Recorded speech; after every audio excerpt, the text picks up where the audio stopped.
你都可以刪咗緋聞兩隻字嘅。阿 sa 初出現，最近大方承認同小9歲嘅健身教練熱戀，滿面春風。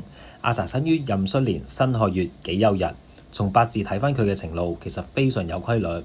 2004年流年官星透干，地支合入夫妻宮，同鄭中基戲假情真。2007年起踏入連續20年嘅官殺大運，注定桃花不斷。2010年流年合財化煞，與陳庭偉公開戀情。2017年天干丁壬化煞，與麻雀觀太子爺展開新戀情。嚟到2025年，剛好又係七煞透干，加上地支合入夫妻宮，公開與健身教練嘅戀情。